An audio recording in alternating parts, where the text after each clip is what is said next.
Welcome to Spiedel's California Minute. I'm your host, Catherine Zidane. This week we're covering ways to reduce tax caused by the elimination of California's SDI wage base. Register for Spiedel's federal and California tax update and be prepared for tax season. For a list of in-person seminar and live webinar dates, go to spiedel.com. Starting in 2024, the wage ceiling was eliminated for contributions into the State Disability Insurance, or SDI fund. This means that all California wages are subject to the SDI tax, which for 2025 is 1.2% and for 2026 is 1.3%. For most wage earners, the increase will be unavoidable. However, corporate shareholders have two options to minimize the impact of this tax increase. First, shareholders may want to consider increasing their distributions rather than their wages, as long as their compensation still meets the reasonable compensation test. They'll also want to factor in the impact this will have on any IRC Section 199A deduction. Second, sole shareholders can opt out of paying SDI taxes.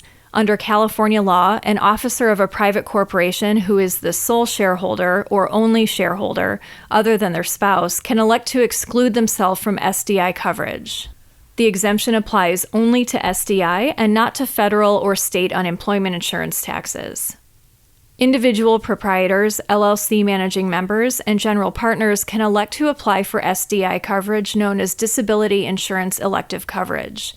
Limited partners and corporate officers are not eligible because they're either not performing personal services or are considered to be employees subject to the mandatory provisions of the Unemployment Insurance Code. To elect coverage, the taxpayer has to be self-employed, including sole proprietors, general partners, and LLC managing members, have a minimum income of $4,600 annually or $1,150 per quarter if it's a new business, possess a valid active license if required, be able to perform all of the normal duties on a full-time basis at the time the application is submitted, derive the major portion of income from the trade, business, or occupation, have a business that is not seasonal, and stay in the program for 2 complete calendar years unless the business is discontinued or moves out of California.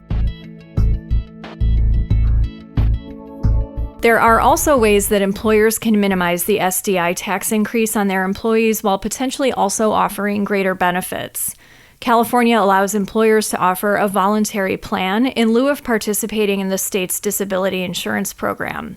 Any voluntary plan needs to be pre-approved by the Employment Development Department. The plan can still be funded by employee contributions, which are placed in a separate trust fund, but certain requirements have to be met.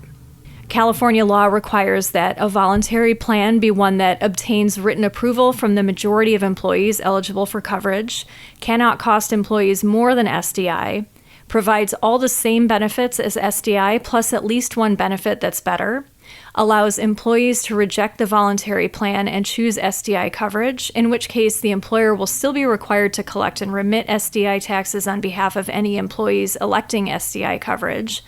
The plan has to be offered to all eligible California employees of the employer and has to be updated to match any statutory or regulatory increase in SDI benefits. This option could be beneficial for businesses that have lots of highly compensated employees or large numbers of employees and very few disability claims. Although the SDI tax is funded solely through employee withholding and will not result in an employer's cost being directly increased, offering a voluntary plan will enable employees to keep more of their wages and can indirectly lower an employer's cost because they would not have to offer increased wages to counter the reduced take-home pay and stay competitive in the labor market. The voluntary plan can be self-administered, but most employers contract with a third-party administrator to administer the plan.